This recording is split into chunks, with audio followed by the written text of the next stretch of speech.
Dito naman mga kaberks, luto tayo ng sweet and sour fish. Ayan, pinarito ko na yan, fish fillet.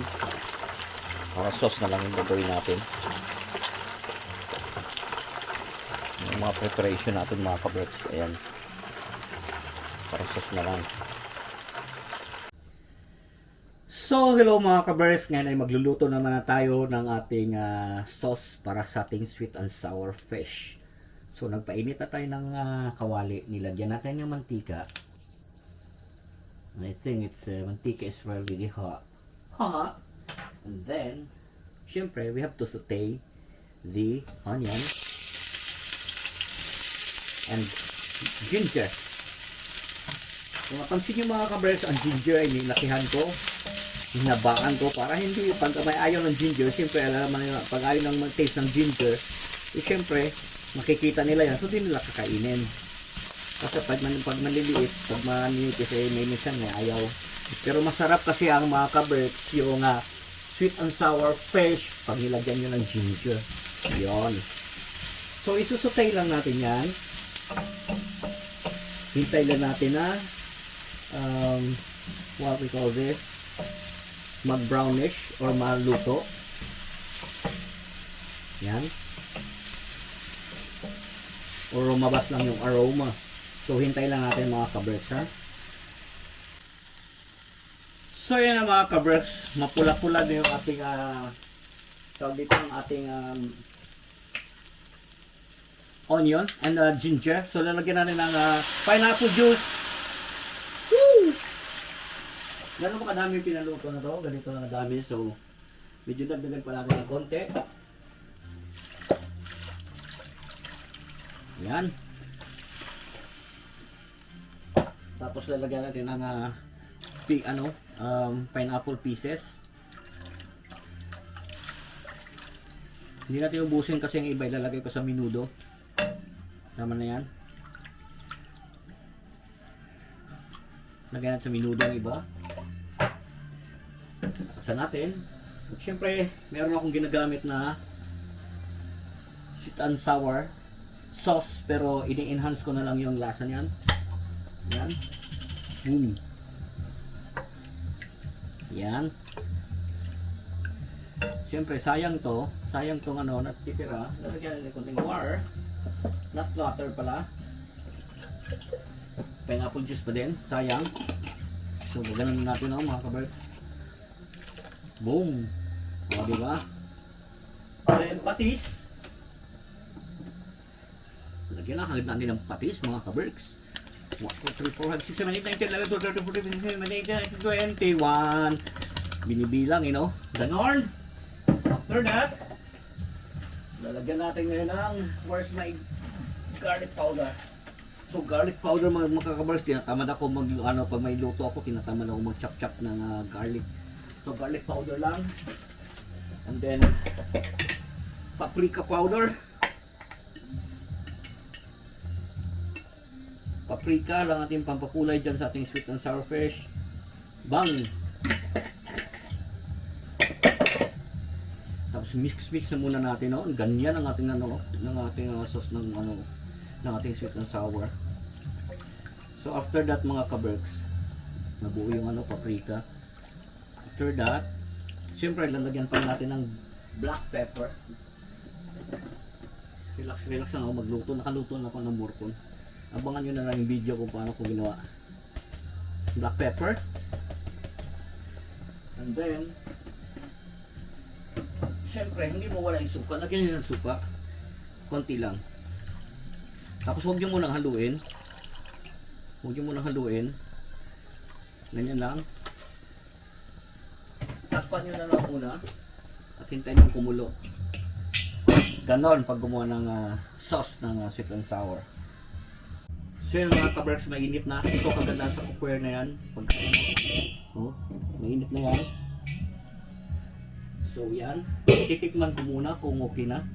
Kahit maingay ka, sige on kita. Maingay na amin. So mga kaberks, kinapalitan ko na to. So titikman ko muna, baka kulang sa asim, alat.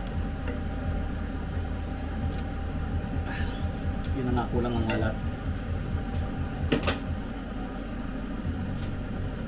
Wala lang patis.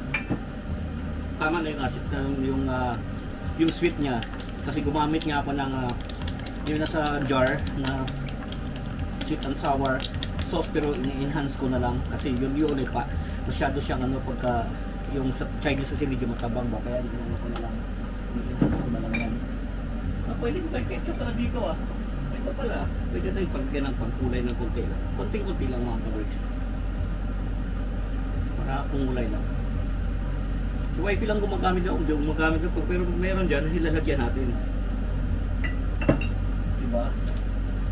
Hindi rin ako naglalagay ng toyo pag nagsisik ng sour kasi may toyo na ako. Yan. So dapat ganun pag nagluluto kayo. Cool lang sa pagluluto. No pressure at all. Diba? Titikman ko ulit. Yan. Wape. So ilalagay ko na yung gulay. Mga kabricks, ganun lang kasimple ang sweet and sour. Para madami tong sauce, pero sige lang. Madami nga to, babawasan ko na lang. Kasi may mga pa ko dyan, meron pa ako dyan tawag dito, isda. So, gagawin ko na lang mamaya, magpiprito na lang ito. So, hugasan natin to, para lang tayong hugasin. O, diba? Luto mo, hugas mo. Ganun. Yan. So, medyo marami ang sauce ko. Babawasan ko yan sa dito. Magluluto ako kasi masarap ang sweet and sour mga kabricks. Pero mas gusto ko gulay-gulay lang, ayoko na isa ng isda. So yan. Tatakpan ulit natin Tingnan na natin bago natin takpan.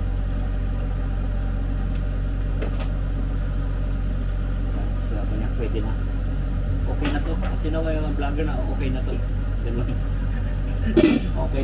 Tayo ulit natin kumulo. So, titingnan natin mga kabricks. Oops. Yan. Ganoon. Diba? Ganun na simple magluto. Ayan. Maganda ng kulay ng aking sweet and sour. In fairness, nakadagdag ng kulay ang ating what we call this, ketchup na ginagamit ko. But usually, pag ako nagluluto, wala akong mga food color. Lang, paprika. But this time, nilagyan ko ng ketchup para medyo pumula kasi meron available si wifey. Ayan. So, titikman ko muna bago ko lalagyan ng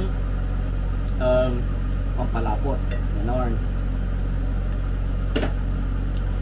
Aw, sabaw. Sabi ko sabaw pa lang. Okay. Medyo matabang. Lalagyan ko lang siya ng aking mix na garlic powder, black pepper, onion powder, tsaka asin. Yan. May minimix ako siya ako mga kabricks, namimix ako ng ganong kasi onion, mag-mix kayo, garlic powder, onion powder, konting asin, black pepper, i-mix niyo yun, sigurado masarap. Kasi dito mas masarap kung may mga mangtumas ka. Sana may nor ba dito? Magamit kasi ng nor. Meron pala pero ayun.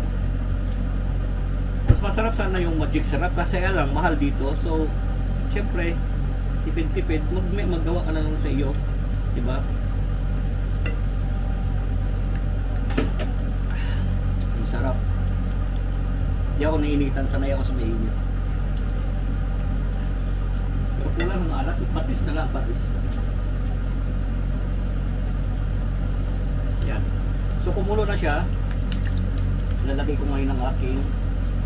Tsaka hindi ako gumagamit ng betchin mga kabricks, na nakita nyo naman walang betchin.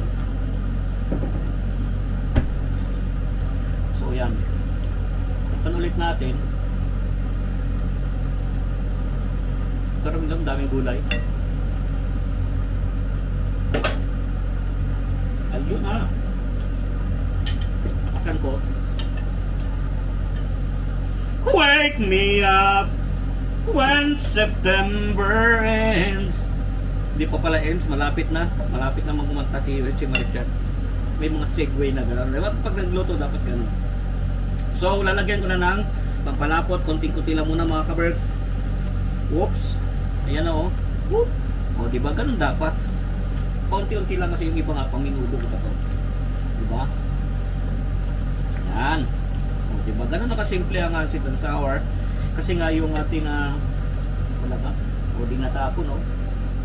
O, di ba, oh? Kasi nga yung ating fish is deep fry ko na kasi fillet, ayaw nila may bone dito. Pag sweet and sour fish, ipipilay i-slice mo tapos ipiprito mo, and then ito na siya, oh, ganito ang sauce. Oh, ha? Ganorn. So syempre marami nga to, napakabilis ng ating sweet and sour, di ba mga kaberks? Wala pang ilang minuto pa lang ba? Wala pa. So yan.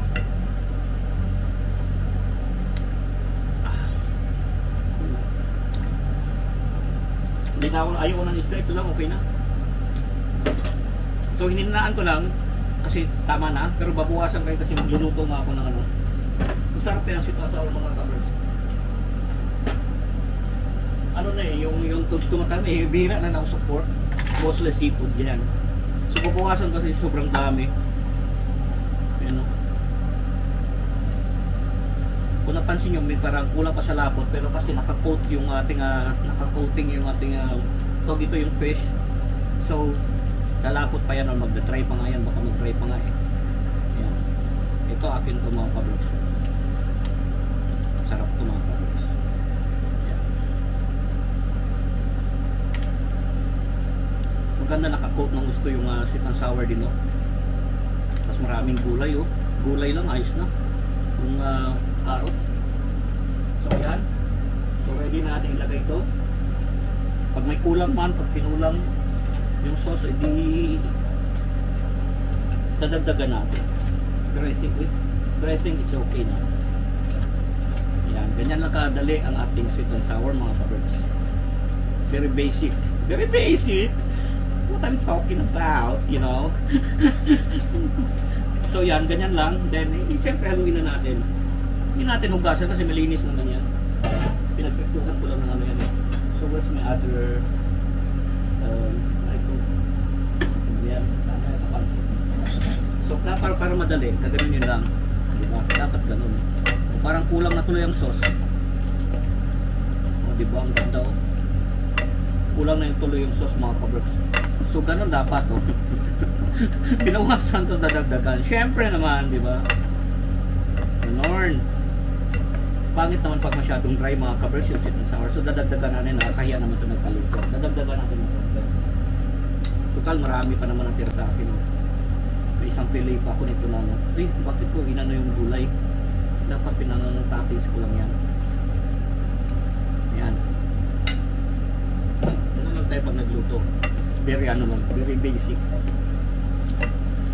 Tama na. Kasi luto na nga yung ano, yung isda. Huwag yung masyadong gagawin kasi madudurog yung isda. Dandahanin nyo lang. O, diba?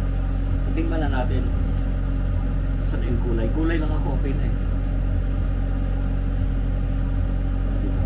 Tapos luya. Yung luya, yan o, luya yung mahaba na yung mga kaberks. Sarap niyan. Ugaliin natin kumain ng luya pag tayo matanda na. Pag tayo matanda na.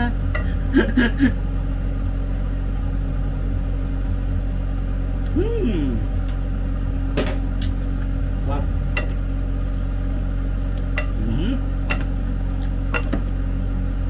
That's it. Hinaan ko lang. Kasi diretso natin magluto. Tingnan, may pagbibigyan ako. O, di mauna siya muna. Tatakalan muna natin siya.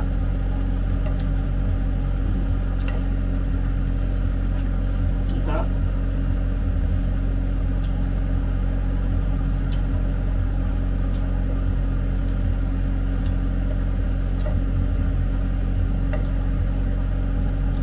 Ganda ng buhok ng gulay. Huwag nyo i-overcook kung pala mga kabaril. Pag nagluto kayo, huwag nyo i-overcook yung